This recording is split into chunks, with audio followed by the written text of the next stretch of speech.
Hola, muy buenas noches a todos. Espero que estén teniendo un muy bonito viernes. Vamos a comenzar con el día de hoy. Ayer estábamos hablando de lo que eran las epilepsias, pues en general los focos epilépticos, y hoy vamos a continuar con el tema. Denme un segundo, les comparto la pantalla de lo que vamos a trabajar hoy y también de lo que de lo que vimos ayer, porque sé que hay personas que quizás no se pueden conectar todo de la clase, se quedan la clase parcial, entonces para que puedan también saber en dónde íbamos. Ayer hablábamos de la clasificación de las crisis epilépticas, de los tipos, una crisis epiléptica generalizada y la crisis epiléptica de tipo focal.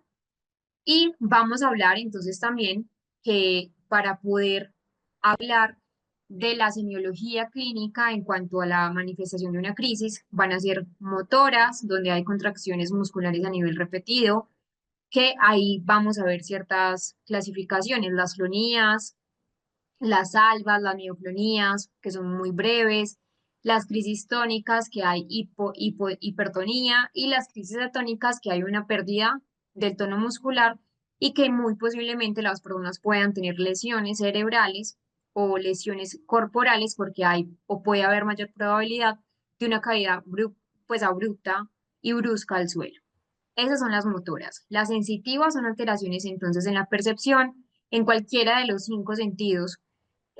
También hay síntomas que se pueden relacionar con el tema psiquiátrico: miedo, depresión, alegría, alucinaciones, ilusiones, experiencias como los déjà vu. Realmente ese fenómeno del déjà vu es una desconexión química eléctrica del cerebro, y también es importante hablar que no es solamente en los adultos, eso es de niños, es decir, hay muchos reportes de niños que han tenido un miedo irregular, alegría intensa, pero no saben por qué.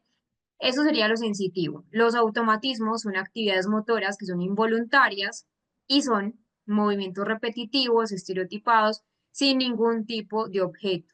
Masticación, deglución, golpeteo, también hay un chasquido de los dedos, pues como una especie de bruxismo, y el aura, que la hablábamos también ayer, que es una sensación que experimenta el paciente, que es antes de una crisis. Vamos a clasificar también las epilepsias, o más bien esa parte de la crisis, anuando ambas características clínicas. Entonces hablábamos ayer de lo que eran nuevamente esas crisis parciales, que pueden ser o simples o complejas, que pueden ser con o sin generación secundaria, y que también de esa semiología que acabamos de revisar pueden ser motoras o pueden ser a nivel sensitivas o psíquicas. Va a haber presentación, por ejemplo, en esas crisis parciales, a veces de aura, a veces no, a veces pueden presentarse automatismos, a veces no. Y las crisis generalizadas son exclusivamente motoras. Son generalizadas porque recordemos que afecta ambos lados del cerebro, ambos hemisferios, es general en todo nuestro cerebro. Y allí, en esa parte de la crisis generalizada, hay algo, y es que es exclusivamente motora, y hay crisis tónico-clónicas generalizadas, también hay crisis tónicas, hay mioclonías. Entonces es importante tener en cuenta que, por ejemplo, en esta tipología de crisis, la ausencia es un tipo muy particular en la que no suceden fenómenos motores o de alteración del tono. Esa crisis de ausencia, que sería también una crisis generalizada, pero es la única donde no hay una alteración a nivel motor. Entonces hay que tener en cuenta que el paciente parece como desconectado del medio en el que está, eh, pero inmediatamente cede la crisis, continúa con la actividad que estaba haciendo. De hecho, ayer uno de ustedes mencionaba un ejemplo pues de creo que era un estudiante que él tenía, que él había tenido la posibilidad de ver esa crisis de ausencia en el estudiante. Entonces esto pasa. Están en esa crisis de ausencia que, por cierto, dura muy poco tiempo. De hecho, las crisis de ausencia parecen, parecen como, o bueno, no parece, se confunde muchísimo en los niños con TDAH, porque los niños pueden estar en las clases y quedarse quizás, por ejemplo, mirando la nada, y cuando están mirando la nada, muy posiblemente el profesor diga, Juan, respóndeme lo que te acabo de decir, y Juan no sabe porque no estuvo en una crisis de ausencia. Esta es la clasificación a partir del 2017, origen focal, origen generalizado y un origen desconocido que puede ser motor y no motor. Esa es como la clasificación a nivel cerebral de las crisis epilépticas, de los tipos de crisis, entonces serían tres: origen focal, origen generalizado y otro o desconocido. Cuando sucede una crisis, ¿qué debemos observar, por ejemplo, en el caso de los niños? Si el origen es focal, si el origen es generalizado o si el origen es precisamente desconocido, como ustedes pueden ver. El signo síntoma que predomina, pues que más predominante nos va a permitir sospechar el origen de la crisis es eso. Eso es importante también tenerlo muy presente. También vamos a mirar eh, los resultados en el estudio electroencefalográfico para predecir con mayor seguridad lo que es, por ejemplo, el origen de la crisis, es decir, dónde se origina el foco epiléptico, cómo es el nivel de alerta de la persona, es decir, si hay pérdida de conciencia o no hay pérdida de conciencia en el niño, si mientras sucede ese periodo de crisis, por ejemplo, disminuye la alerta, en cualquier momento ya se va a considerar en una crisis de tipo focal, con alerta disminuida.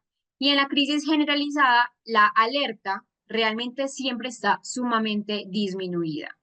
También hay que mirar algo muy importante y es la presencia de un cambio en la actividad muscular. Yo les muestro ahí entonces en la pantalla que hay diferentes tipos. Origen focal, hay unas de origen motor, no motor, lo mismo en la generalizada u otro de origen desconocido. Entonces, acá vamos a mirar la actividad muscular. Si observamos un cambio en la crisis, en el cuerpo, es decir, si observamos este cambio, la crisis va a ser motora. Dentro de las motoras, por ejemplo, de las motoras focales, puede ser tónica, clónica, mioclónica, eh, tónico-clónica, es decir, hay que tener en cuenta la clasificación.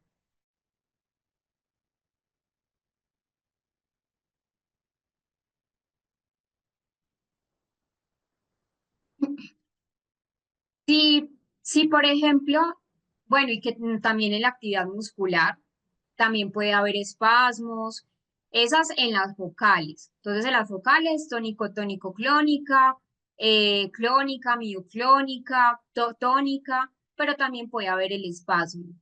Y en las generalizadas puede haber mioclonías, pues puede ser mioclónica atónica, mioclónica, tónico-clónica, bueno, cierto, eso lo vamos a detallar más adelante. Entonces, si no se observa que esa crisis tiene un compromiso a nivel motor, es que a su vez esa crisis puede ser autonómica. ¿Por qué? Porque se altera el sistema autónomo. Entonces, es decir, si no se observa como tal en el paciente una actividad a nivel muscular. Si se producen, por ejemplo, cambios en el color de la piel, la frecuencia cardíaca, cambios en el patrón, por ejemplo, de respiración normal, sensorial, si se altera la visión, muchos, por ejemplo, tienen diploide, si se altera la visión, el tacto, es decir, cualquier esquema a nivel sensorial o incluso el emocional, si aparece en el emocional, puede aparecer, por ejemplo, miedo, risa, lo que ayer hablábamos, entonces que aparecen las fases prodrómicas,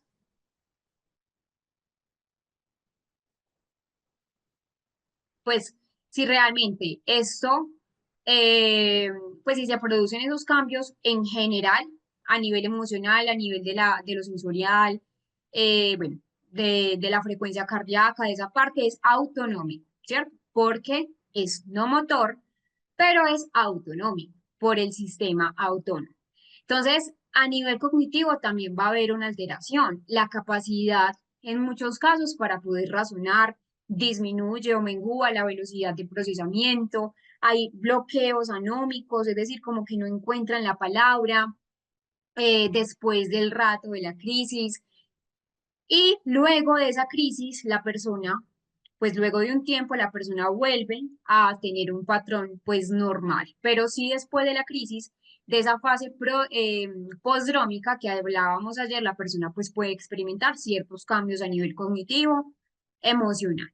Entonces es importante entender estas características. También una crisis, por ejemplo, generalizada no motora es una ausencia. Recordemos que eso se lo acabo de explicar hace un rato. Hay una pérdida de conciencia sin movimiento.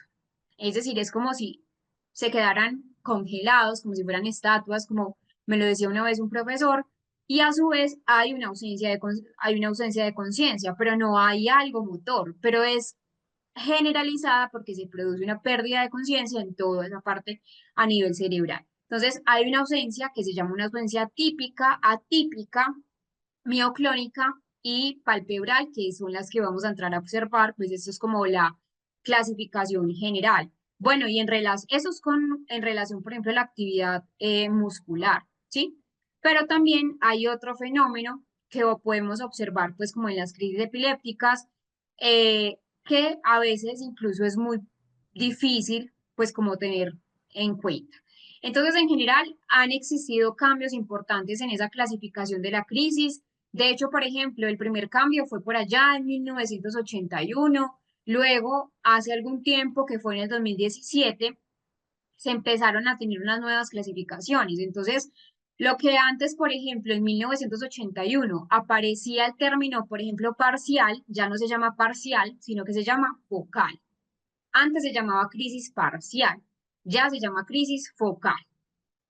Eh, entonces ya se sabe que es focal, generalizado o desconocido, que son las tres clasificaciones diagnósticas de la crisis epiléptica que nos propone pues la, la ILAE a partir de 2017. Entonces desaparece los términos, al desaparecer parcial, desaparecen los términos parcial simple, parcial compleja, eh, no me acuerdo la otra, porque ya estoy más familiarizada con la del 2017, pero en general aparece toda la, la segmentación de la crisis focal.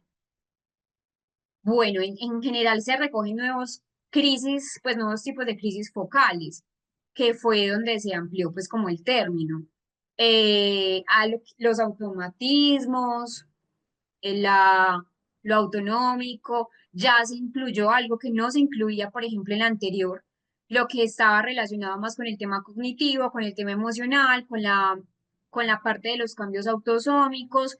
Ya afortunadamente se conoce más sobre el tema sensorial y pues ya obviamente hay muchos tipos de crisis epilépticas. Vamos a hablar de los síndromes epilépticos.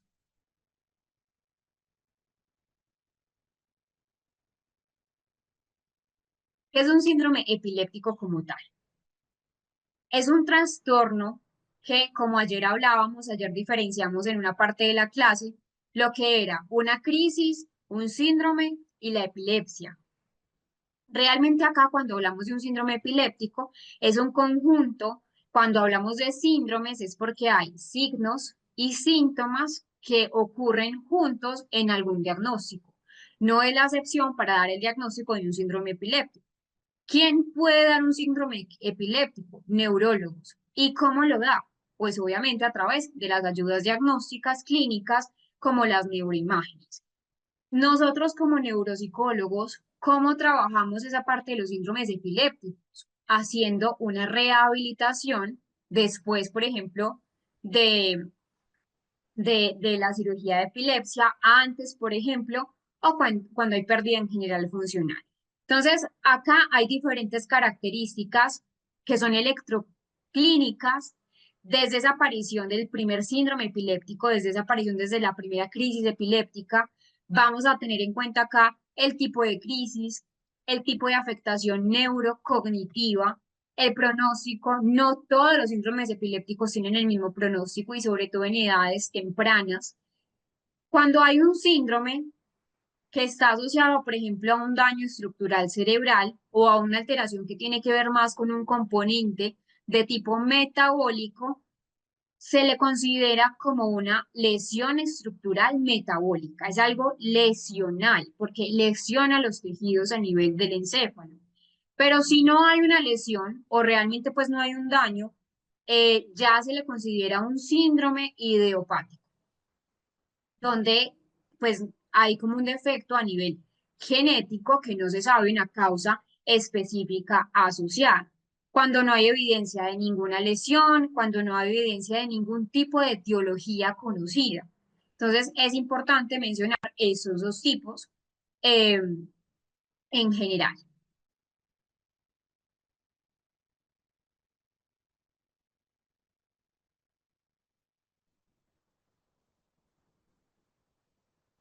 ¿Cuáles son las causas de la epilepsia?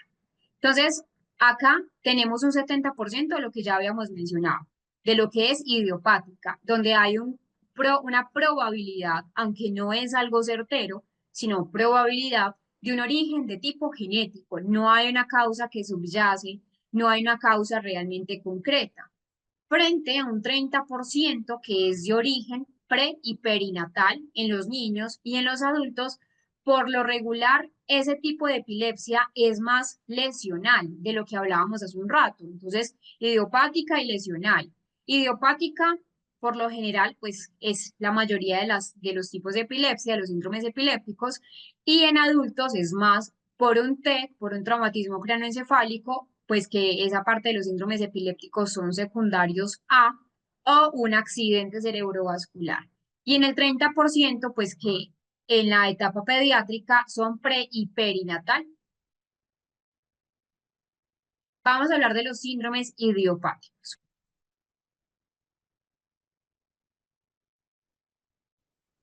Un segundo que les quiero compartir un video para que lo tengan ustedes también en sus notas, si están tomando nota, de pronto lo copian y lo pegan para que puedan también tener un complemento de lo que son las crisis epilépticas a nivel general.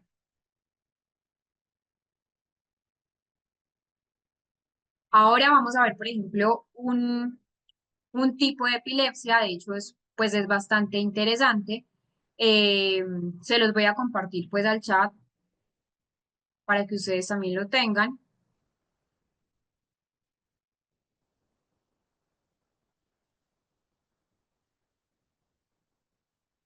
de los tipos de epilepsia. Entonces, ahí tienen el video. El video son los tipos, pues el video es muy corto, dura 2 minutos, son los tipos de crisis epilépticas que existen. Entonces, vamos a hacer la misma dinámica del día de ayer. Cada uno de ustedes va a abrir pues el video de manera eh, autónoma y cuando terminen de ver el video me dicen para poder continuar entonces con la explicación. Listo, perfecto. Entonces, creo que eso empieza a, a permitir catalogar lo que son algunos tipos de síndromes epilépticos y los tipos en general de epilepsia. Vamos a hablar un poco de lo que son las epilepsias de tipo idiopático. Recuerden que, pues, las idiopáticas es que son un grupo de síndromes que son epilépticos, estamos hablando de síndromes que tienen una característica específica, es decir, que por definición la palabra idiopática quiere decir que no tiene una causa ni estructural, ni una causa subyacente que se pueda conocer. Entonces, hay varios tipos de epilepsia. Deme un segundo, estornudo. Perdón. Hay varios tipos de epilepsia que son idiopáticas, que no se conoce la causa. En general, estos tipos que vamos a terminar viendo, por definición, no hay una causa ni estructural ni metabólica evidente. Se consideran que tienen un origen genético que es subyacente, pero en muchos casos ese origen genético no se ha logrado identificar de un gen específico, es decir, como un gen específico que diga, sí, es que de acá sale la epilepsia idiopática. No. Suelen aparecer en personitas, pues en niños con un cerebro estructuralmente normal, es decir, que no hay una lesión a nivel estructural y hay un pronóstico en general en estas crisis de tipo idiopático que son favorables en la mayoría de los casos, porque igual cada caso es un mundo completamente diferente.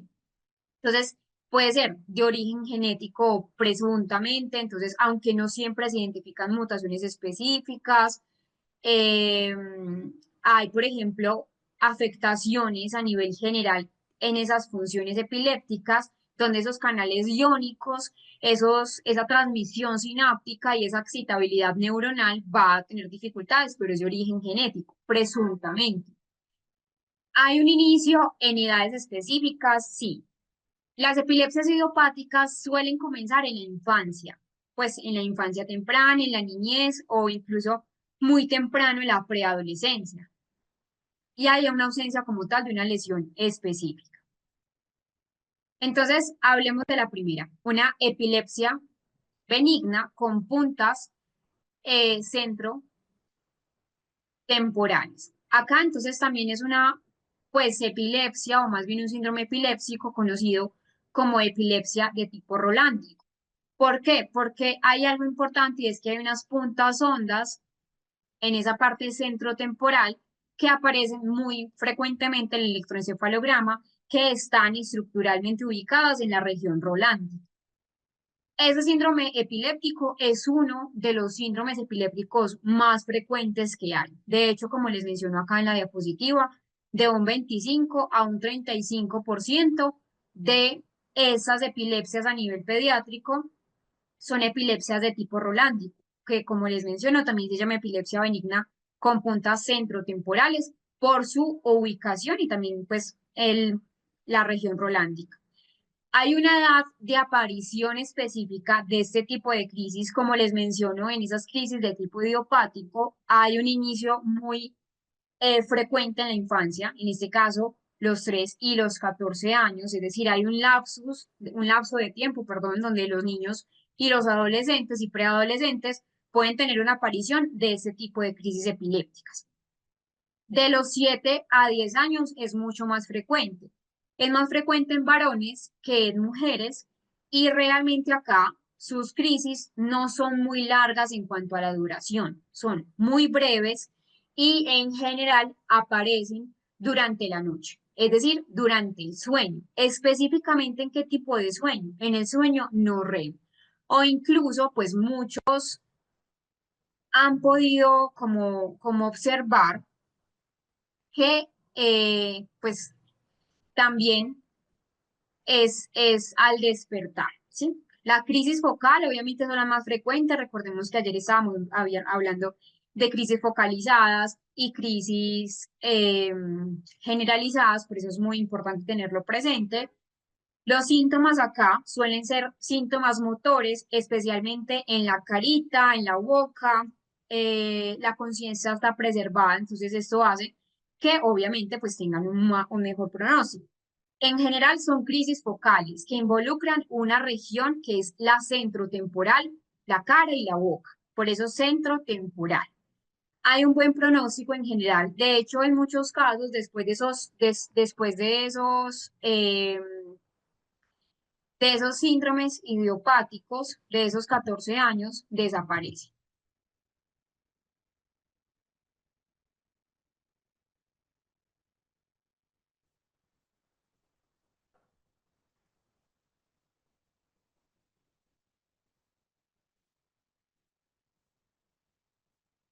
Entonces, miren acá. En el electroencefalograma que les decía, bueno, no pueden ver mi cursor, esperen yo lo activo, no sé por qué no logran ver mi cursor, ya. Esta es la cisura de Rolando, esta verde que ustedes ven acá. Entonces, en esta parte de acá es donde hay una mayor actividad eléctrica.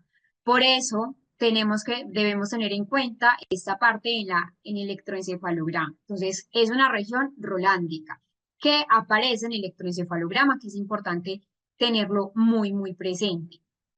Cuando hablamos entonces, por ejemplo, de lo que son las crisis rolándicas, pues esa parte es importante tenerla muy presente, como les menciono, son muy frecuentes, pues es muy benigna, es una epilepsia donde esas crisis focales motoras pues solo aparecen durante el sueño, como les menciono al despertar, hay sacudidas tónico-clónicas de un lado de la cara y hay dificultad en muchos casos para hablar, se alorrea, la crisis puede incluso propagarse o generalizarse, es decir, volverse crisis tónico-clónica. Pero en electroencefalograma se puede ver cómo hay unas descargas de punta centro temporal que se van a activar principalmente con el sueño.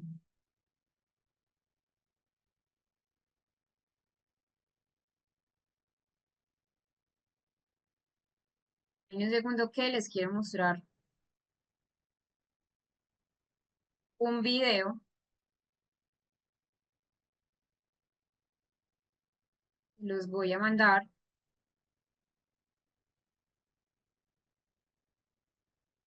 para que puedan entonces complementar la,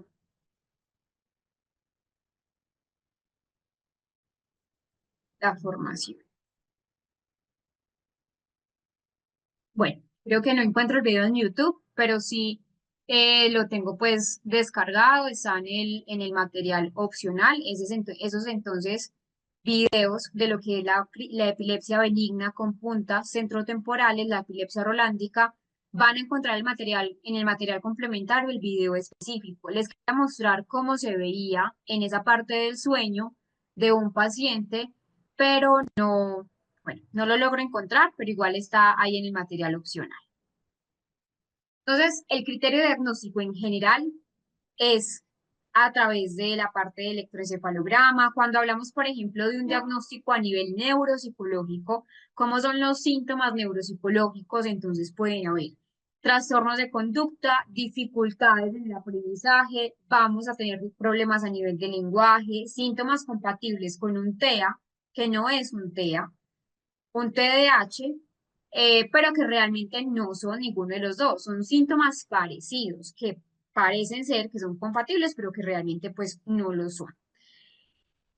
Porque lo responsable de esa sintomatología son esas descargas a nivel eléctrico. Las crisis realmente a veces son refractarias, pero como les menciono, pues tienen muy buen pronóstico. Cuando hablo de benigno, me refiero más bien al tipo de curso de la epilepsia, es decir, tienden a remitir en la adolescencia, pero aunque se habla de benigno, no es que no tenga efectos secundarios o no es que no genere efectos secundarios, es benigna porque desaparece. Pero de todas maneras, una descarga eléctrica a nivel cerebral, una anomalía iónica en la conexión eléctrica, pues permite que quizás ese síndrome epiléptico evolucione a una forma un poco más brusca de una alteración a nivel cognitivo. De hecho, ayer hablábamos de un síndrome que es el síndrome de Landers-Klaffer, que se llama una encefalopatía.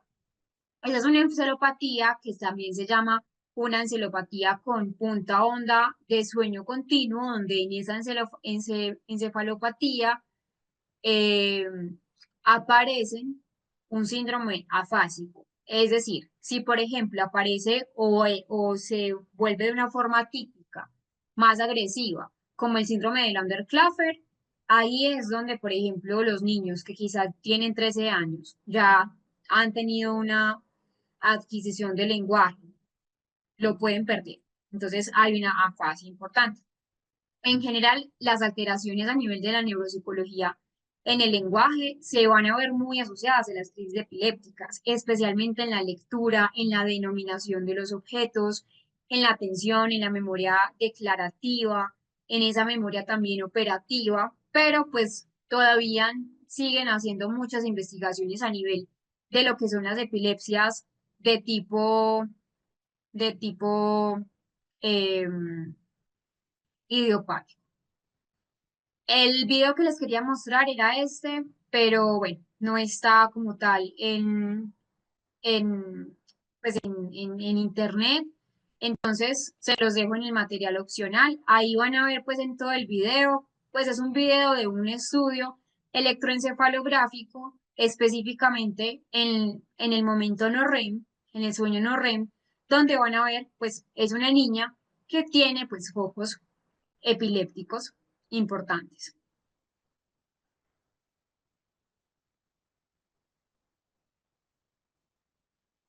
Sí, sí, Sí, Cielo Martínez, es correcto. Yo lo voy cargando poco a poco. De hecho, hoy voy a subir pues como absolutamente ya todo el material para que de pronto no te estreses con eso, tanto para Cielo como para las demás personas. De hecho, ya hoy voy a cargar pues todo el material para que no se preocupen.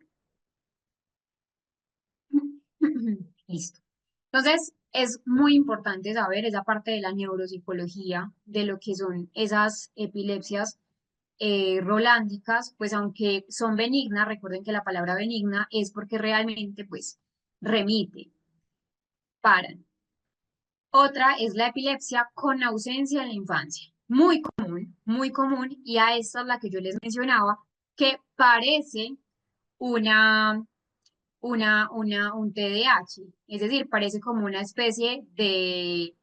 Luego acá les muestro un video, ya les voy a mostrar. Por eso les pregunto acá, crisis de ausencia o déficit de atención.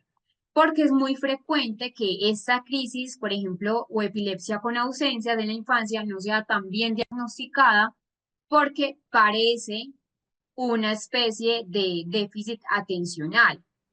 Esta crisis pues esta epilepsia de ausencia infantil tiene una edad también de inicio importante y es alrededor de los 4 a los 10 años. Es mucho más común en niñas que en niños. Recordemos que la rolándica era más común en niños que en las mujeres y hay unas características clínicas que son importantes. Por ejemplo, son crisis de ausencia típicas con episodios muy breves, duran de 4 a 20 segundos. Eso es muy poco. Entonces, claro, como duran tan poco, son muy breves en el tiempo, muy posiblemente quizás en, en, en, en la etapa escolar o en una clase, el profesor quizás ve a la niña que de pronto está mirando a la ventana, pero en realidad no es que esté mirando a la ventana, está en una crisis de ausencia y va a pensar que es una niña que quizás se distrae con mucha facilidad. Algo importante es que en estas crisis de ausencia hay una pérdida de conciencia. Es decir, el niño parece, entre comillas, desconectado, una mirada fija, pero es una mirada fija perdida. Hay un cese completo de la actividad y a veces pueden haber, por ejemplo, automatismos como movimientos repetitivos. Entonces, eso parece como que el niño estuviese ahí, pero no está ausente completamente. Puede haber incluso decenas o incluso cientos de crisis al día y a veces nadie los nota porque son muy breves, como les menciono, puede durar 4 a 20 segundos. Entonces el niño puede estar jugando, tener una crisis de ausencia, de hecho esas crisis de ausencia son bastante peligrosas por el hecho de que no hay como tal. Si por ejemplo los padres lo ven como algo normal, que el niño se quede mirando a la nada, pues es importante tenerlo presente, que no, ¿cierto? Entonces el niño acá tiene cientos, pueden tener cientos de crisis de ausencia en el día y nadie notarlo, o en el colegio y nadie notarlo, o por el contrario, pensar que es como un tipo de TDAH. Realmente acá los niños epilépticos empiezan a, pues con crisis de ausencia, empiezan a mostrar antes de los 16 años, son muy breves, como les menciono también hay frecuentes, que pueden ser decenas, de una pérdida que es abrupta, es decir, es muy escasa, que de un aura como los otros que vimos, pero es importante tener en cuenta que en esas crisis de ausencia, pues el pronóstico generalmente es favorable cuando se hace un adecuado diagnóstico. Cerca del 70% de los niños eh, con crisis de ausencia remiten en la adolescencia, pero un pequeño porcentaje empieza a evolucionar a otro tipo de epilepsias más generalizadas que son idiopáticas. Recordemos que la crisis de ausencia, como les mencioné ahora, no tiene que ver con un tipo focal, no, es un tipo generalizado, porque hay pérdida de conciencia. Eh, Hay tratamiento farmacológico que realmente pues es muy efectivo, no es que sea una crisis refractaria, la crisis de ausencia, mejora, por ejemplo, con ácido valproico, bueno, pues otro tipo obviamente que los médicos son quienes dan esas, esas fórmulas médicas y en cuanto, por ejemplo, al electroencefalograma, hay una descarga que es generalizada.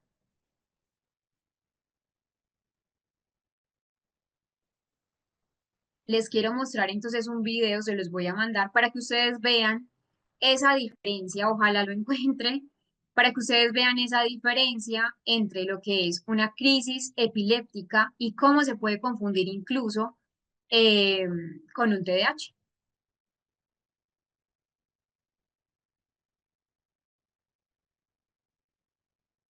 La verdad es que es importante tener en cuenta esas crisis de ausencia.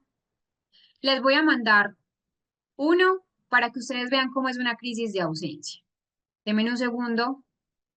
El primero es un ejemplo, acá se los voy a poner, de un niño que está leyendo y tiene una crisis de ausencia.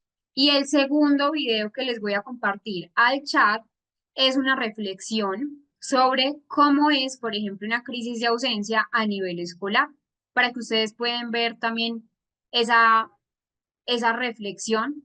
Realmente ese video es muy corto, pero creo que es muy fuerte. Fuerte en el sentido de, les voy a poner acá incluso video reflexión. Fuerte en el sentido de que a veces no nos damos cuenta y realmente puede ser una crisis o no, y no como tal una parte atencional. Entonces, nuevamente, el espacio de los videos, cuando terminen, me dicen listo para poder continuar. Listo. Entonces, ustedes pudieron ver ahí cómo en una clase puede un niño aparecer en una crisis de ausencia, pero realmente no, perdón, puede parecer con TDAH, pero realmente ser una crisis de ausencia y cuando el niño puede volver quizás Acaba. al momento en el que estaba, ya de pronto no tener mucho conocimiento. En general, pero es como rápido, o sea, una crisis tras otra crisis, tras otra, tras otra, tras otra. Como les mencionaba, esto puede ser incluso decenas, pues, de momentos de crisis de ausencia en el día. Sí, incluso pueden ir caminando, sí, la verdad, sí. Y puede ser peligroso también porque, bueno, quizás los niños más grandes que ya están un poco más, porque en el TDAH no hay una pérdida de conciencia, es decir, tú le dices al niño, mira, me prestaste atención, el niño dice, no, no te presté atención, estaba pensando en otra cosa. Mientras que en la crisis de ausencia, los niños cuando regresan, regresan casi que confundidos. Es como es una parte de lo posictal, muy, como, como mareados, digámoslo de esa manera. Por lo que obviamente hay reportes pues como de pacientes. En general, el pronóstico que le mencionaba es bueno. Hay una remisión incluso antes de los 12 años, cuando hay un buen tratamiento, cuando hay un buen diagnóstico.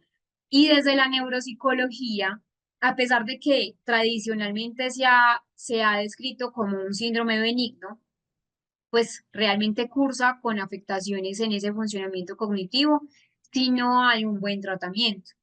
Hay alteraciones incluso psicopatológicas, a nivel intelectual puede estar ligeramente disminuido o en el límite inferior de la normalidad, es decir, no alcanza a tener una afectación tan fuerte por el momento en el que aparece el síndrome epiléptico. Pero sí es importante aclarar que a mayor desconexión, a mayor pérdida de conciencia, mayor va a ser el compromiso a nivel cognitivo, a nivel en general de ese rendimiento intelectual de una persona. Entonces hay que tener en cuenta ese rendimiento antes, durante y después. Las principales alteraciones, por ejemplo, que se han podido describir a nivel neuropsicológico en lo que son las crisis de ausencia infantiles son principalmente en las áreas atencionales y en las áreas ejecutivas. Y hay algo importante y es que hay mayor afectación en las capacidades no verbales. Entonces, estando las verbales un poco más conservadas. Hay síntomas ansiosos, hay dificultades incluso también para el ajuste escolar, el ajuste social. No solamente son alteraciones cognitivas desde lo neuropsicológico, es importante también entender ese entorno escolar que existe en las crisis de ausencia.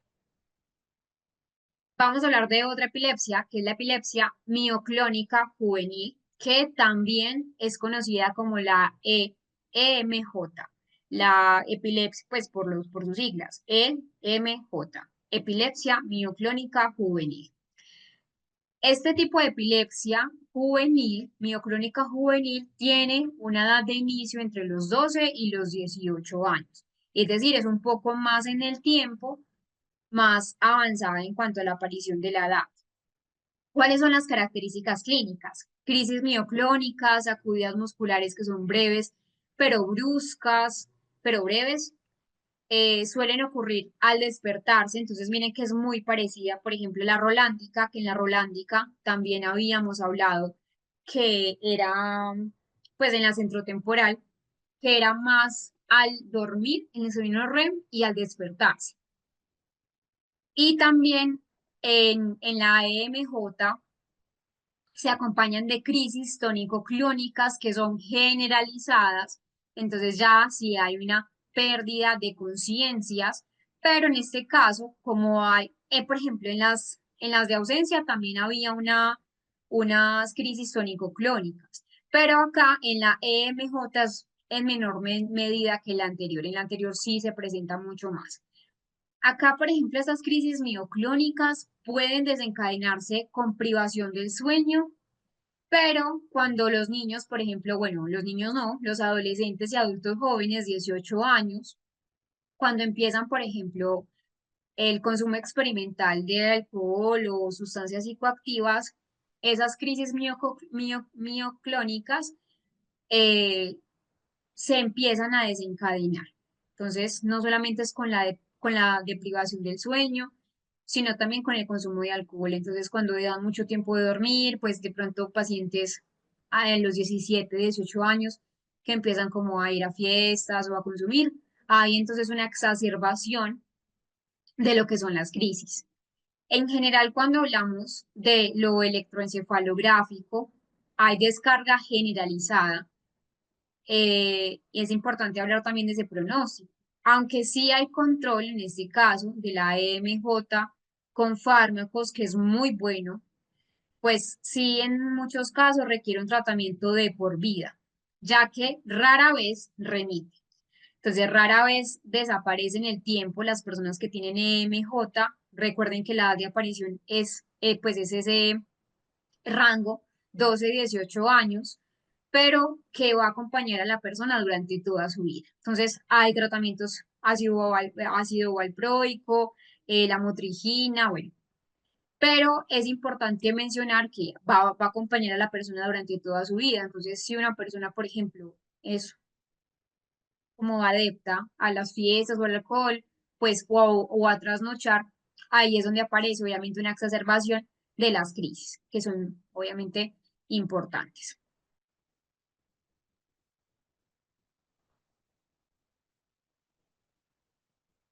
La mitad de los casos también, bueno, eso ya lo mencioné, que pueden presentar crisis tónico-clónicas, que son generalizadas, y que las crisis se pueden provocar mediante la privación del sueño, la fatiga o incluso la ingesta excesiva de alcohol.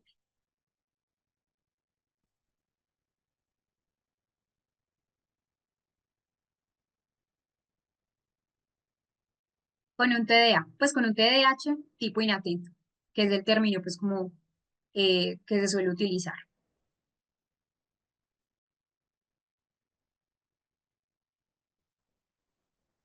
Y les voy a mostrar un video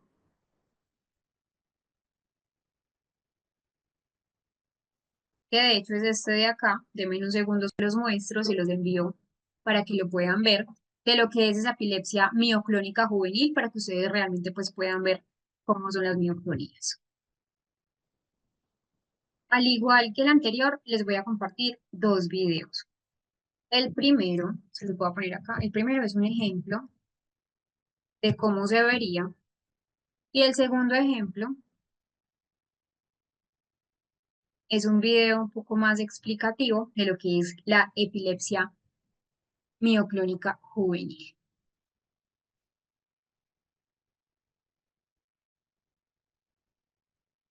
En un segundo ya se los comparto. Entonces, el ejemplo en el primero es un ejemplo de cómo se podría ver. Y en el segundo es una explicación. Nuevamente, pues la explicación. Entonces, nuevamente, como ya teníamos la dinámica, cuando ustedes terminen de ver el primero y el segundo ejemplo, no lo vean todo completo. El segundo, véanlo hasta la mitad para, obviamente, continuar con el tiempo de la clase y cuando terminen, me hacen saber. Listo, perfecto. Entonces, ahí tienen los dos videos para que puedan volverlos a retomar, pues o volverlos a ver, a observar cuando quizás terminemos la clase. Es importante entonces complementar. Vamos a ver cómo se ve.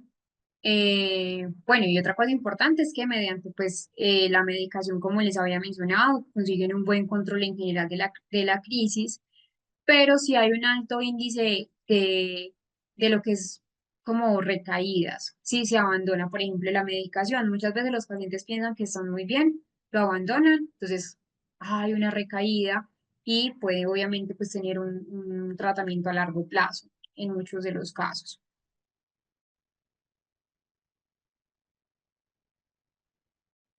Bueno, por acá me están preguntando al interno que cómo son a nivel desde lo psicológico los pacientes. En general, pues los pacientes que tienen la EMJ, pues esa epilepsia mioclónica juvenil, tienen una tendencia a tener muy frecuentes cambios de humor, a veces son pacientes bastante irritables, eh, van a tener entonces obviamente inestabilidad a nivel emocional y muchos pueden tener incluso una presencia grave de problemas de ajuste de tipo social.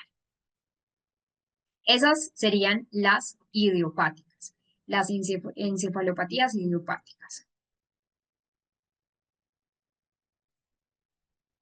Y ahora hablemos de las encefalopatías epilépticas. Entonces, uno es idiopático, otro es epiléptico, que sí tiene como tal una estructura. Es decir, son aquellas que esa actividad epiléptica por sí misma contribuye a un deterioro que es cognitivo, a un deterioro social, emocional, que es un poco más severo que las benignas que acabamos de ver. Es decir, en las benignas también puede haber una alteración a nivel funcional y a nivel cognitivo, pero que no es tan severo como en este tipo de alteraciones. Es decir, acá es mucho más esperable que en esa patología que subyace pueda haber un empeoramiento con el tiempo. Cuando acá hablamos de una encefalopatía epiléptica, hablamos entonces que pues es un cuadro que suele cursar con una refractariedad ante el tratamiento farmacológico. Entonces, mediante, por ejemplo, el uso de fármacos, no hay pues como una mejoría en esas crisis epilépticas y lo que obviamente pues ya pasa a contemplar esa parte de las cirugías. Vamos a empezar con el primero, que es el síndrome de West. Entonces acá es un síndrome de espasmos infantiles, es un tipo de síndrome epiléptico que también depende pues mucho de la edad, aparecen en los lactantes entre los 4 y los 10 meses de edad. Miren que por ejemplo esta etapa de aparición es mucho más temprana que los que acabamos de ver, que pues son los idiopáticos, y que realmente no ocurre o es muy raro que ocurra después de los 2, 3 años. Por lo general, ese síndrome de West aparece en los lactantes. Hay una triada de síntomas que es lo que nos va a permitir saber si es síndrome de West. Lo primero son espasmos infantiles. Obviamente, pues también con electroencefalograma, donde hay un trazado muy irregular en esa función eléctrica. Hay incluso una detención de lo que sería el desarrollo motor normal. Deme un segundo, le comparto a uno de sus compañeros el, el video que apenas ingresó y me lo pidió por chat, pues por el Zoom. Entonces acá hay una triada. Una detección por electroencefalograma por cambios, obviamente, en ese trazado eléctrico. Es un trazado bastante desorganizado comparado con lo que es lo normal del lactante. Hay espasmos que se llama espasmos infantiles, y hay entonces un enlentecimiento o más bien una detección en ese desarrollo, por ejemplo, psicomotor. Entonces empiezan a ser niños que no son capaces de tener un adecuado control cefálico, por ejemplo, ya a edad de 10 meses, pues que ya sí o sí deberían tener control cefálico, hay retraso en general. Entonces, estas encefalopatías epilépticas, no solamente pues este síndrome de West, son trastornos neurológicos que ya son graves, diferentes a los idiopáticos. Ya la actividad eléctrica no solamente genera la crisis, sino que también tiene un impacto perjudicial. En este caso, por ejemplo, con el síndrome de West, que tiene un impacto perjudicial en esa parte del desarrollo cerebral, la función cognitiva posterior. Van a ver que hay otros que tienen también una función a nivel motor involucrada, a nivel funcional en general. Entonces, la característica principal de esas encefalopatías, como lo ven en la primera, tienen un inicio muy temprano. Esta es una de las encefalopatías que se presentan en la infancia y en esos primeros años de vida, es como la más de presentación un poco más corta. Y hay una actividad eléctrica que ya sí es severa. En ese síndrome de West hay espasmos infantiles sí o sí. Realmente acá esos espasmos epilépticos son más bien contracciones que pues son breves, pero a pesar de ser breves son muy repetitivas del tronco, de las extremidades. Eh, También hay, digamos, al despertar, una transición entre el sueño y el despertar, pues el sueño y vigilia, donde aparece esos espasmos infantiles y como ya les mencioné, hay una regresión en ese o más bien un estancamiento, pues como de la primera infancia. El pronóstico depende de la causa que subyace y si el niño tiene o no, pues un tratamiento obviamente adecuado. ¿Qué son entonces esos espasmos infantiles? Son contracciones tónico-clónicas, pero que son sostenidas de cabeza, de tronco, de extremidades bilaterales, que pueden ser extremidad superior o inferior, son simétricas, pero son bruscas y tienen una duración de un segundo aproximado, es decir, es como ya, fin.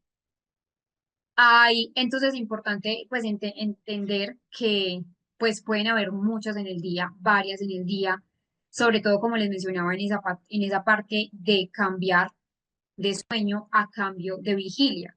El pronóstico sí es favorable, como les digo. Los índices de mortalidad de, del síndrome de West oscilan entre un 5%, pero afortunadamente, pues gracias a esas mejoras médicas que pues, tenemos y obviamente las intervenciones han disminuido. Es muy común que los niños empiecen a desarrollar crisis posteriores y que esas crisis sean farmacoresistentes, que incluso luego pueden evolucionar a un síndrome que es el Lennox, eh, Lennox-Gastaut, donde pues obviamente hay una dificultad significativa. Bueno, otro dato relacionado con el síndrome de West es que cursa con una discapacidad intelectual hasta en un 80% de los casos. Entonces, esto es bastante significativo. Pues hay alteraciones no solamente conductuales, no solamente motoras, sino también en esos rasgos a nivel de lo que es, por ejemplo, eh, eh, el ámbito cognitivo. Y hay algo importante, es que, por ejemplo, en ese síndrome de West, muchas personas lo han relacionado porque la sintomatología luego del síndrome de West parece un cuadro de autismo, pero no es autismo, es muy diferente, pero sí hay como unos rasgos del espectro, no es que tengan espectro o que estén dentro del espectro, sino que tienen algunos rasgos o algunas características que logran compartir, como por ejemplo la pérdida del interés por ciertas cosas, cierto tipo de indiferencia a nivel afectivo, pérdida pues como de un control social, lo que podríamos llamar también una teoría de la mente. Bueno, en general, hay dificultades significativas. Vamos a dejar acá en el síndrome de Lennox, que como les mencionaba, el síndrome de West puede desencadenar en un síndrome de Lennox y más tarde, entonces después de nuestro descanso habitual, de nuestro receso, vamos a volver con la explicación. Espero que puedan comer algo, que se puedan alimentar para volver nuevamente a la clase. Bueno, vamos entonces a seguir después de El receso, estábamos en el síndrome de Lennox-Gastaut y antes de esto recuerden que vimos el síndrome de West, que es muy importante entonces tenerlo muy presente. Les voy a compartir la pantalla, denme un segundo.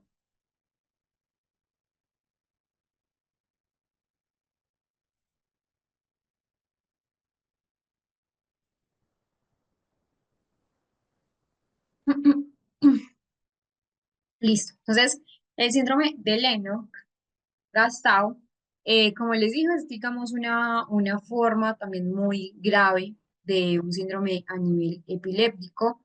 Acá, por ejemplo, tiene una edad de inicio entre el año y los 7 meses, perdón, y los 7 años, siendo entonces una edad de inicio más el síndrome de West. Recuerden que el síndrome de West puede aumentar o puede tener un nivel de gravedad y aumentar al síndrome de Lennox. ¿Cuáles son las características clínicas generales? Hay crisis que son múltiples, crisis tónico-atónicas, hay también ausencias atípicas y movimientos tónico-clónicos. Por lo regular, pues esta parte del síndrome de Lennox tiene frecuentes caídas por crisis atónicas, es decir, crisis de caída, donde obviamente pues la persona se puede fracturar, se puede golpear, desencadenando obviamente pues en otra consideración importante. Puede haber una dificultad a nivel intelectual, un compromiso intelectual grave, pero también hay unos trastornos conductuales que está, por ejemplo, en una tendencia a ser un poco más agresivos, a ser un poco más irritables, a tener, por ejemplo, menor teoría de la mente. Entonces, siempre se va a caracterizar por esta triada: atónicas, crisis de ausencia típicas y múltiples crisis tónicos y que son asimétricas. En cuanto, por ejemplo, al diagnóstico, también es un diagnóstico a nivel de electroencefalograma. El síntoma más común de Lennox son caídas que son súbitas y que siempre van a ser secundarias pues a esa crisis que les menciono, que son o tónicas o que también pueden ser atónicas. La etiología es muy variable. Acá puede ser una malformación en ese desarrollo cortical del niño, esclerosis tuberosa, otro tipo de enfermedades pues, metabólicas o un daño cerebral que puede estar adquirido. Ejemplo, cuando hablamos de una parálisis cerebral, también puede estar ese tipo de crisis. Hablando un poco de un porcentaje, yo les mencionaba que los niños con síndrome de West, que tienen entonces una presentación importante, el síndrome de West, recordemos que tiene que ver pues, con una aparición en el lactante, puede desencadenar en el síndrome de Lennox-Gastaut, incluso en un 30%. Entonces, un 30% de los niños que tienen, pues, eh, este síndrome de West puede desencadenar, pues, acá, en el Lennox-Gastaut. La mortalidad es baja, pues es baja, entre comillas, a un 5 a un 13%.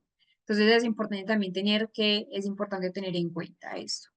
También aparecen en vigilia, pero suceden al igual que el síndrome de West, las crisis atípicas, también van a estar relacionadas con un patrón sueño-vigilia. Pueden aparecer en la vigilia, pero también pueden aparecer durante esas fases del sueño. A nivel neuropsicológico, vemos afectación en esa capacidad o en ese rendimiento cognitivo y a nivel conductual. Hay mucha refractariedad en relación, por ejemplo, con esa parte de los medicamentos, que es obviamente importante mencionar.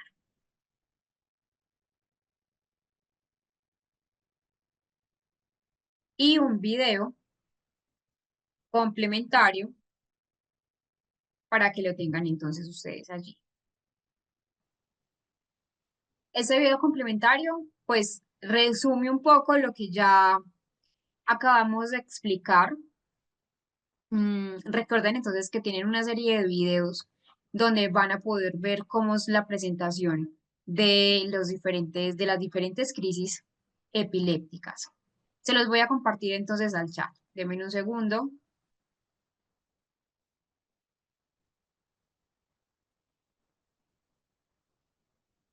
Listo.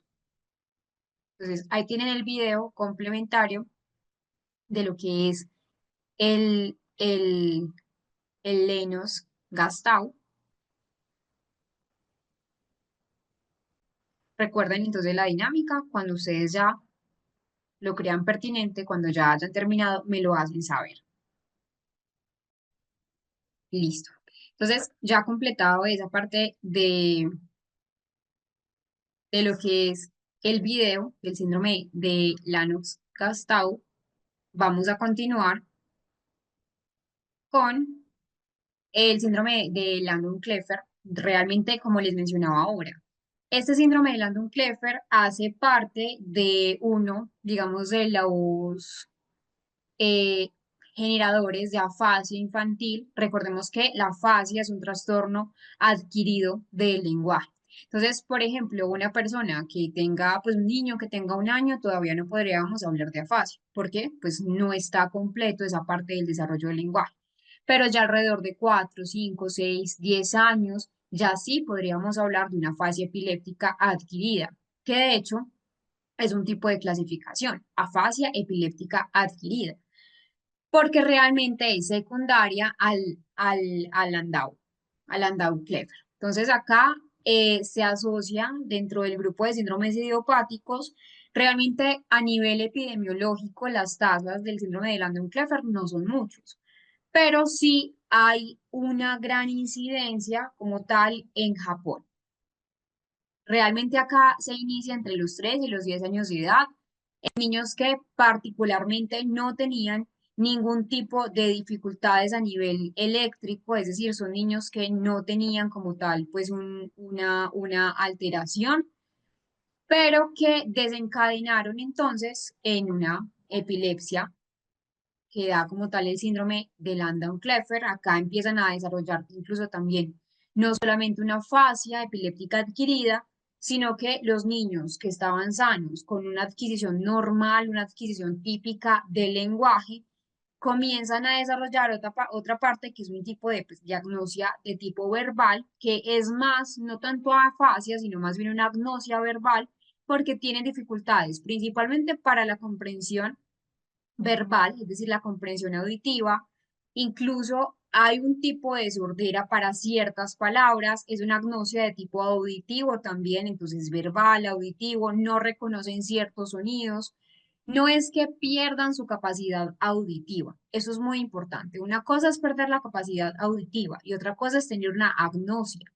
Agnosia es, el prefijo a es sin, noxa, perdón, es percepción, entonces sin percepción verbal, sin percepción auditivo. Acá no hay reconocimiento de palabras, reconocimiento de sonidos, una incapacidad incluso de ellos para producir sonidos, que ahí sí sería esa parte del habla, podríamos hablar o lo podríamos catalogar en una fase de Broca para, digamos, hacer una referencia, no es que sea una fase de Broca como tal, y luego en general ya no solamente es una agnosia verbal y auditiva, sino que luego desencadenan en una regresión casi que total, ya no parcial, sino casi que total, de lo que es el lenguaje. Las alteraciones del lenguaje pueden permanecer como secuelas, incluso después de que ya se empiezan a normalizar esos trazados encefalográficos. Entonces, hay sí o sí un compromiso a nivel de la función, en este caso cognitiva, que cuál es el lenguaje. El pronóstico, por lo general, en el síndrome de Landor-Kleffer es malo, muy pocos casos, igual también hay que tener en cuenta que en este síndrome pues no es que sea tanta incidencia, no hay tanta pues prevalencia, pero también es importante entender que los casos que existen, muy pocos de ellos logran una recuperación pues completa de esas funciones del lenguaje. Quedan con ciertas secuelas en el habla, en las habilidades cognitivas en general, en esa parte de verbal, pues, perdón, lingüístico, y los niños que tienen LKS, que así es como las siglas del síndrome, pueden desarrollar problemas comportamentales como una hipercinesia, dificultades a nivel atencional, agresividad e impulsividad, dificultades en ajuste social y rasgos de trastorno del espectro autista. Rasgos, no es que sea un autismo, eso es muy importante tener presente la diferencia. Entonces, hay, por ejemplo, una dificultad en esa sintaxis del lenguaje, la morfosintaxis del lenguaje, hay dificultad en un lenguaje de tipo pragmático, a eso entonces se relaciona un poco, pues como con este síndrome, más no como tal de lo, pues del autismo propiamente.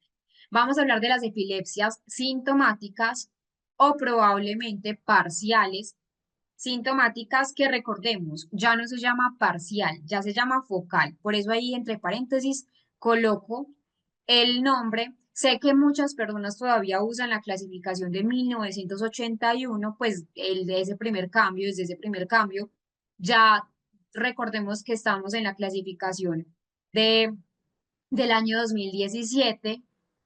Pues es una clasificación que a pesar de pronto de ya tener ciertos años, no todas las personas están adecuadas pues o habituadas a lo que es la nueva clasificación. Entonces, para que de pronto no existan confusiones o malos entendidos, entonces, lo que antes era parcial ya se llama focal. Entonces sería epilepsia sintomática focal para que lo tengamos presente. Vamos a hablar de esta, epilepsia del lóbulo temporal. Como el mismo nombre lo dice, afecta o tiene una incidencia en el lóbulo temporal, es mucho mayor es mucho mayor en menores que en los adultos, de hecho, y acá la población pediátrica es un 30 a un 35% de todas las epilepsias infantiles con la epilepsia del lóbulo temporal. Dentro de esa misma epilepsia hay diferentes subtipos, que va a ser la mesial, la lateral neocortical. Por ejemplo, acá sabemos que pues en la parte de nuestro, de nuestro temporal también tenemos una subestructura, por decirlo de alguna manera. Entonces, en la lateral, por ejemplo, neocortical, que es pues realmente esta, no sé dónde está mi cursor, esperen, busco mi cursor, no sé dónde está, creo que no ve mi cursor, ya, ya sí. Entonces, tenemos estos dos orígenes, la mesial y la lateral neocortical. Entonces, en la lateral neocortical, ¿qué tenemos? Como su propio nombre indica, neocortical afecta la corteza, la nueva corteza, es decir, la corteza temporal lateral propiamente. Que, claro, como tenemos una implicación tan importante del lóbulo temporal en el lenguaje, ahí es donde está más vinculada esa parte lingüística. Bueno, estaba arreglando como el cursor, pero no sé, siguen sin ver mi cursor, ¿cierto? Pues la flecha, no la ven, no la logran ver. Solo cuando pongo el puntico rojo,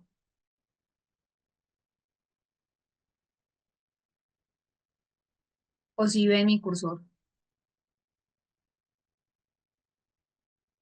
si el cursor no se ve. Entonces, en general, tenemos esta parte de lo lateral neocortical. Y en la parte más mesial, es decir, las estructuras implicadas en esa corteza mesial, que está la amígdala, está el hipocampo, la corteza entorrinal, que están más implicadas no tanto en el lenguaje, que sería lo lateral neocortical, sino que están más implicadas en las funciones de la memoria. Entonces, las lesiones más frecuentes asociadas a lo que es esta parte del síndrome temporal es una epilepsia en la infancia que está frecuentemente asociada ¿a qué? A las neoplasias, que fue un tema que veíamos hace algunas clases, es decir, esos tumores, esos crecimientos anormales de ciertos tejidos anómalos, pero que de todas maneras pues son tumores de bajo grado. También se asocia a una displasia cortical focal, un daño perinatal y la esclerosis también hipocampal.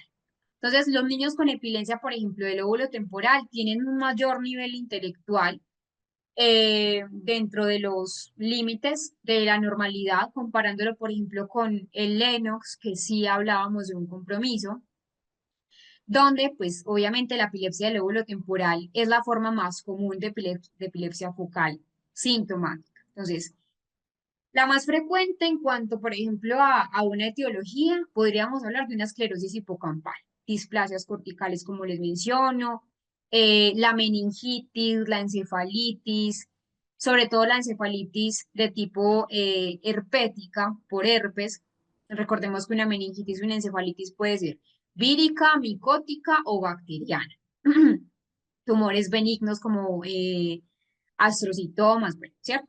Y las características clínicas de esa parte de la epilepsia del lóbulo temporal son el aura que hablábamos ayer, que son síntomas entonces previos a esa crisis que van a incluir sensaciones epigástricas, un miedo que es como un miedo inexplicable, es decir, no es como una especie de fobia, sino que es como una angustia o una sensación de desconsuelo o inconformidad, es un miedo extraño que ellos incluso mencionan, la desconexión, que son los famosos pues déjà vu, como en el ámbito coloquial.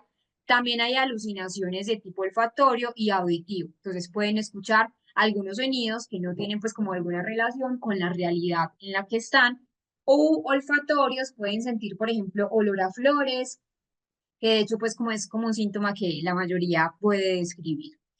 Y en general, esas crisis son focales, nuevamente reitero, estos son síndromes focales con alteraciones en la conciencia.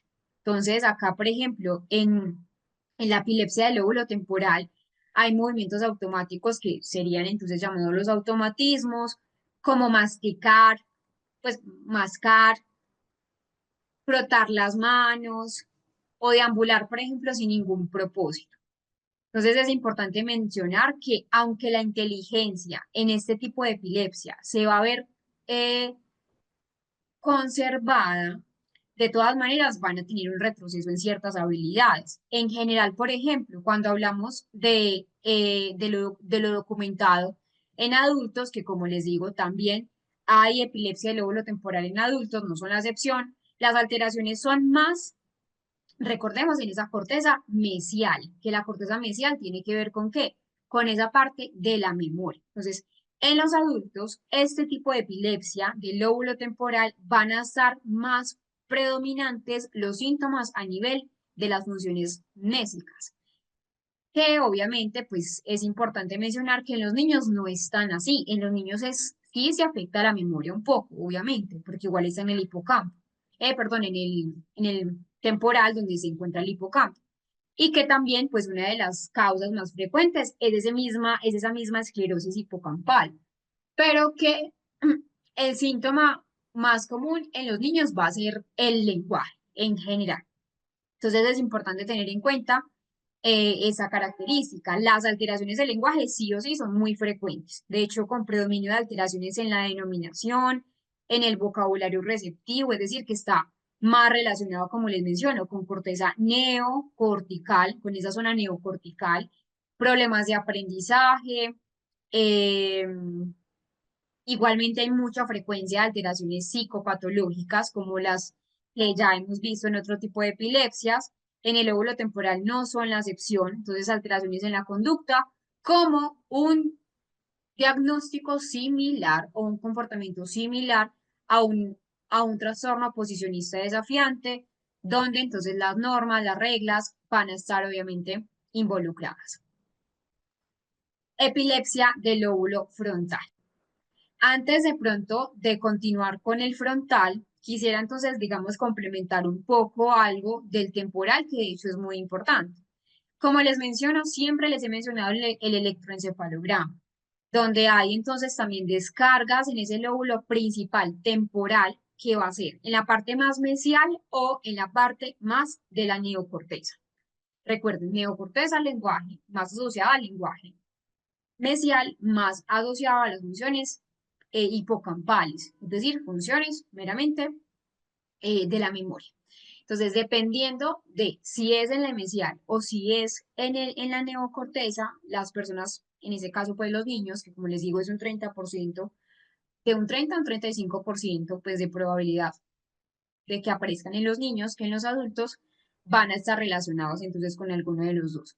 En general, pues hay anomalías en esas puntas y las espigas en la región de tipo temporal, es decir, son, pues se llaman puntas o espigas, que son como esos crecimientos anormales en lo que es el patrón electroencefalográfico, donde muestra mayor hiperactividad en esa zona. El pronóstico, pues sí o sí, si hay un tratamiento con fármacos antiepilépticos, pues van a tener obviamente pues mejor eh, pronóstico que casos, por ejemplo, que son refractarios. Las epilepsias, esta epilepsia, por ejemplo, del lóbulo temporal, no va a ser la excepción de la regla que pueda ser refractaria. Entonces, en casos que son refractarios, ya sí hacen una cirugía específica que se llama cirugía eh, pues de ese foco epileptólogo, ese foco epiléptico de lo que es el temporal, ya sí hacen pues como tal una lobectomía temporal, donde ya también pues hacen esa intervención.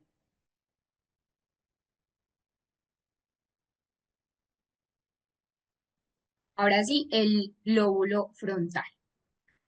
Bueno, les voy a compartir un video de lo que es el lóbulo temporal. No lo vamos a ver en clase para poder terminar pues como el tema de epilepsias, pero sí para que ustedes de pronto después de la clase lo puedan ver. Ya se los compartí al chat en este momento, ya les tuvo que haber llegado y ese es de el lóbulo temporal y vamos a ver lo que es el lóbulo frontal. Tengan entonces el video ahí para que cuando ya vuelvan a repasar o tengan la clase lo podamos trabajar. Epilepsia entonces del lóbulo frontal. Entonces es una epilepsia que va a ser o parcial o focal y que es muy frecuente también en la infancia, donde la epilepsia o ese foco epileptólogo se va a centrar en el frontal, es decir, la parte más rostral de nuestra corteza.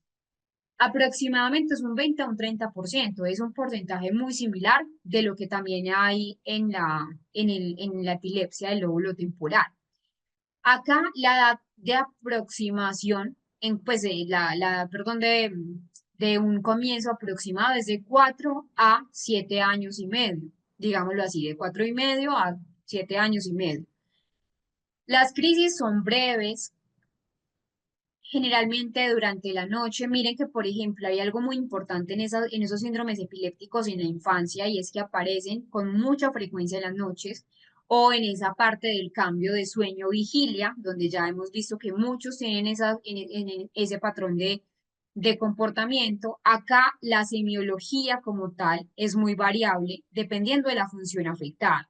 Nuestro lóbulo frontal es el lóbulo más grande que tenemos y por no decir de otra manera, es el más importante, porque allí están nuestras funciones mentales superiores más complejas. Obviamente la memoria, la atención, etcétera, también son complejas.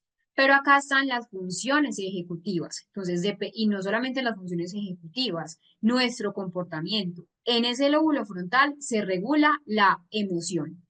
Nosotros pensábamos, por ejemplo, hace algún tiempo, mucho tiempo, que solamente nuestra emoción estaba vinculada a todo ese sistema límbico. Pero resulta que nosotros, por ejemplo, no tomamos una decisión si no está basada también en algo emocional. Entonces, no siempre es racional, sino que también una emoción, perdón, una toma de decisiones basada en la emoción. Y a esto se le debe ese lóbulo frontal. Entonces, ese lóbulo prefrontal, que es una porción del lóbulo frontal, tenemos a su vez tres divisiones: el órbito frontal, el ventromedial y el dorso lateral, ¿cierto? Obviamente hay otras personas que clasifican de manera más segmentada, pues como este lóbulo prefrontal, pero en general son tres. Y dependiendo del componente donde se ve afectado, es decir, si es el órbito frontal, muy posible va a tener dificultades a nivel comportamental. Si es el ventromedial, muy posiblemente va a tener dificultades en la planificación, en la ejecución estratégica, en el control inhibitorio, por ejemplo. Entonces, dependiendo de La topografía que se ve afectada va a tener, pues obviamente, una repercusión. En general, las lesiones más comunes del lóbulo frontal van a estar más asociadas a displasias corticales, infartos cerebrales, pero que no son hemorrágicos, es decir, un ictus, que es lo que se conoce en general, que no es un accidente cerebrovascular hemorrágico, sino un accidente cerebrovascular isquémico. Incluso pueden ser accidentes cerebrovasculares transitorios, isquémico transitorios, que pues es otro tema, pero el caso es que no son hemorragias. O también esas neoplasias cerebrales de las que también habíamos hablado. Realmente la epilepsia, por eso es un tema tan álgido, tan largo. ¿Por qué? Porque la epilepsia transversaliza muchos diagnósticos a nivel neuropsicológico. Por ejemplo, en este momento no estamos hablando de ese tema, pero si nos vamos, por ejemplo, a algo relacionado con el autismo, que pues está relacionado, pero no es autismo, es algo que en la clasificación diagnóstica del año 2013 para atrás pues en el DSM-4 había una clasificación, por ejemplo, de lo que era el síndrome de Rett. El síndrome de Rett ya no hace parte de los trastornos del espectro, pues salió de esa clasificación en el DSM versión 5 porque tiene una clara base genética. Ahí en el síndrome de Rett también hay mucha, eh, mucha asociación a las crisis epilépticas, pues a síndromes epilépticos. Entonces, por eso la epilepsia va a transversalizar tantos diagnósticos. En general, por ejemplo, la mayoría de los estudios de las epilepsias del lóbulo frontal empiezan a mostrar o empiezan a sugerir que esa inteligencia o ese coeficiente intelectual, esa función cognitiva en los niños con ELF, epilepsia del lóbulo frontal, está en el rango medio o en el límite, es decir, no alcanza como tal un rango inferior o un rango bajo como en los otros síndromes, sino que acá los niños están en la normalidad, en la media, muchos pueden estar un poco más bajo, pero realmente no hay como tal un nivel intelectual que sea mucho menor, por ejemplo, a 70. Entonces, acá vemos que el pronóstico en general, en lo que es esa parte de las funciones a nivel cognitivo, es bueno. Pero ¿qué si se va a ver alterada? Las funciones ejecutivas. Dependiendo entonces nuevamente del área. Tienen gran dificultad a nivel neuropsicológico los niños, por ejemplo, en el mantenimiento de la atención, que es algo que también nos permite esas funciones ejecutivas, el control inhibitorio, es decir, estar en una tarea durante un largo periodo de tiempo inhibiendo estímulos externos, lo que nosotros, por ejemplo, estamos haciendo en las clases. Ustedes pueden estar en su casa, pero quizás hay un televisor al lado o en la habitación contigua hay personas hablando. Es inhibir esos estímulos y focalizarnos. Los niños van a tener mayores dificultades en esa atención, sin ser un TDAH importante. La memoria de trabajo, esa capacidad para retener una información durante un breve periodo de tiempo y manipularla o trabajar con ella. La flexibilidad cognitiva. Vemos que los niños que tienen un síndrome epiléptico frontal son más rígidos, son niños que, por ejemplo, entre comillas, son muy llevados como de su parecer. Bueno, es un término como muy colombiano, pues muy tercos. Eh, Les cuesta, por ejemplo, otras perspectivas que no sean la de ellos. También les cuesta a nivel neuropsicológico esa capacidad de el monitoreo de sus acciones. No saben a veces detectar incluso sus propios errores, es decir, tareas que requieren funciones ejecutivas, que son habilidades para la vida. Pero también, pues, se han descrito alteraciones en los niños con epilepsia del lóbulo frontal, como dificultades también en el lenguaje. ¿Por qué? Porque ahí en ese lóbulo que ustedes ven ahí seleccionado, tenemos un área específica del lenguaje que tiene que ver con la articulación del lenguaje. Entonces, se afecta la articulación del lenguaje en muchos casos. Recordemos que esto dependiendo de la zona del foco epiléptico. Alteraciones visoperceptuales, la coordinación motora, alteraciones también en la memoria. Entonces, hay una gran conectividad del lóbulo frontal con otras áreas a nivel cerebral. Entonces, es nuestro lóbulo encargado de muchos dominios a nivel neuropsicológico, o bien no es el encargado completo, pero sí se relaciona con muchos otros dominios. Entonces, aunque en esta característica pues de lo que es la, se me fue la palabra que iba a decir, aunque es una característica obviamente pues como del lóbulo frontal, tener responsabilidad pues con ciertas áreas o ese soporte más bien de ciertas áreas, también es importante mencionar pues que no hay un compromiso a nivel cognitivo, específicamente en qué, en las funciones ejecutivas.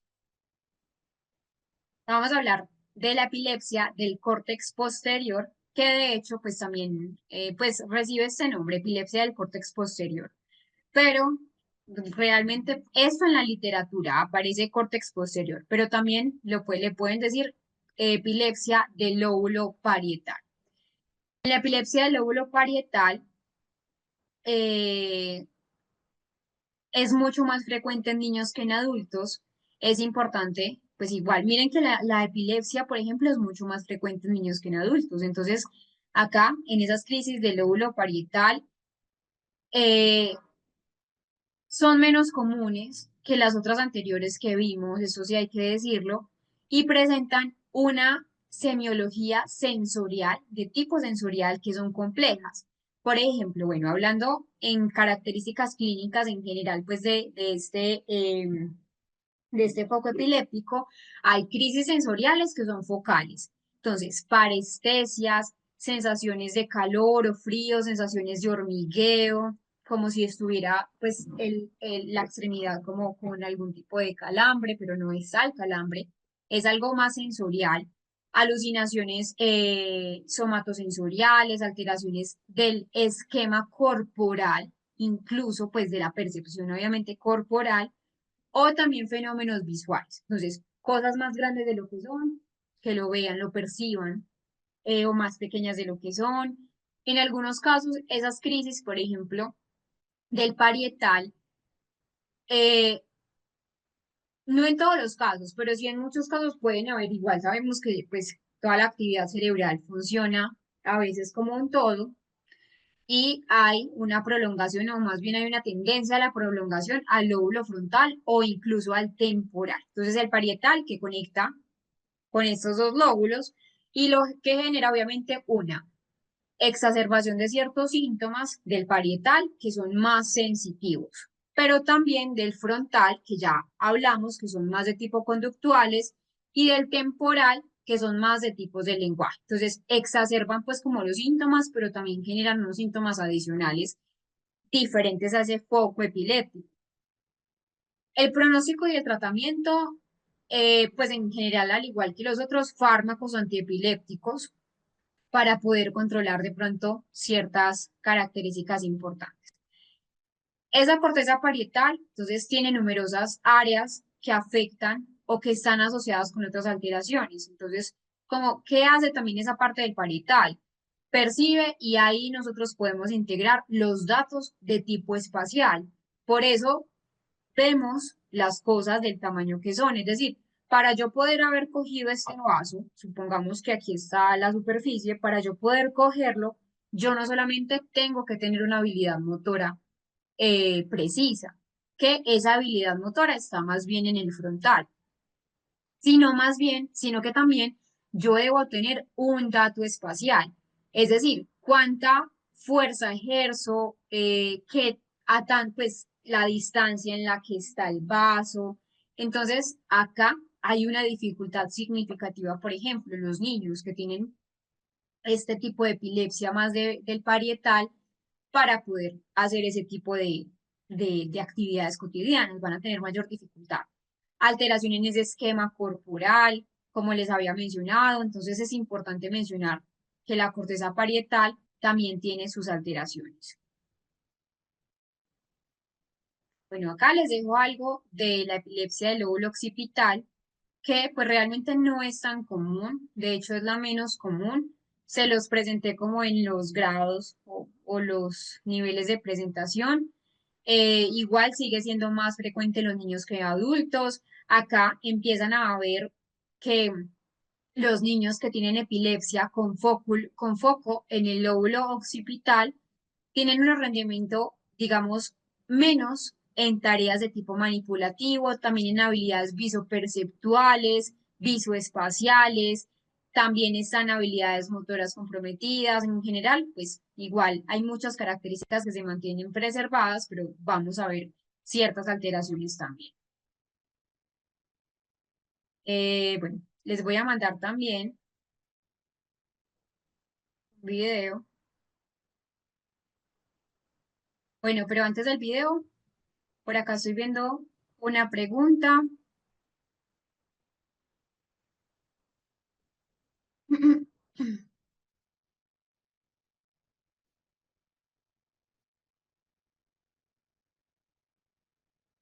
Bueno, les voy a mandar el video de una vez de lo que es la epilepsia del lóbulo frontal. Recuerden que en el chat también tienen la epilepsia, pues el video de la epilepsia del lóbulo temporal.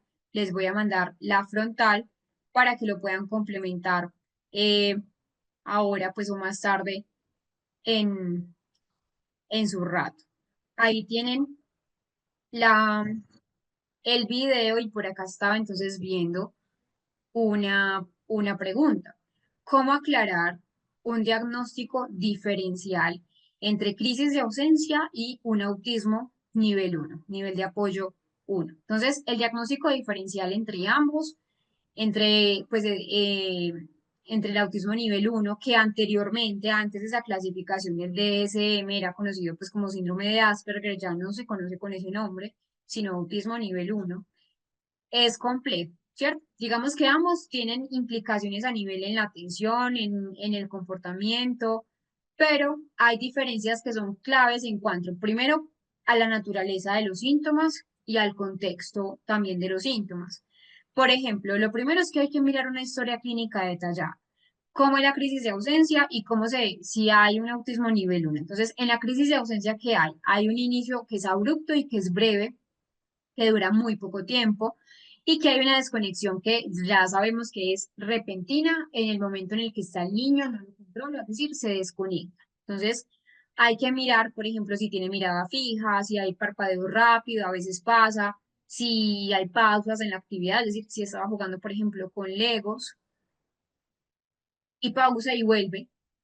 Puede ocurrir entonces múltiples veces al día, pero ¿qué pasa, por ejemplo, con el autismo nivel uno?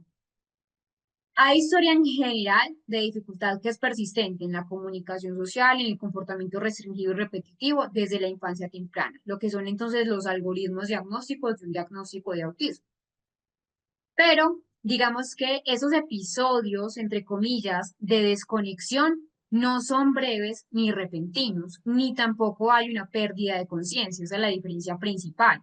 Son muy consistentes, son relacionados con la dificultad que van a tener las personas asisten en el grado 1 de apoyo de autismo para interactuar, para interrumpir una actividad en un momento específico y también, pues, también puede ser por esa sobrecarga a nivel sensorial.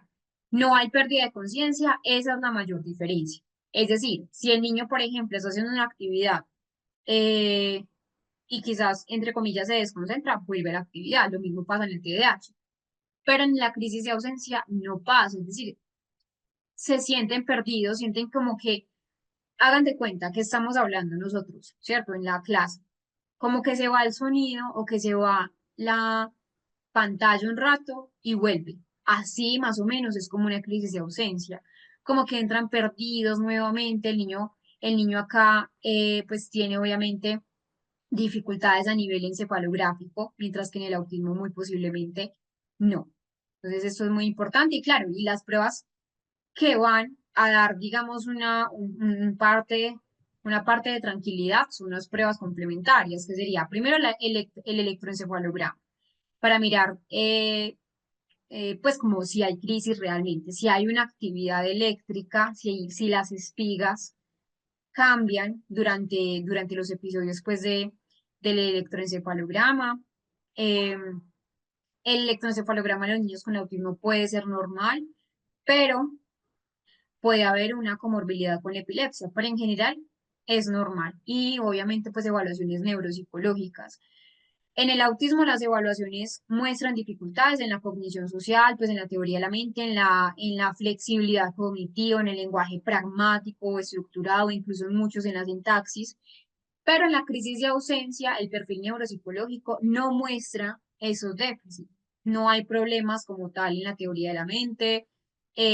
Pueden ser buenos en las funciones ejecutivas o en flexibilidad cognitiva.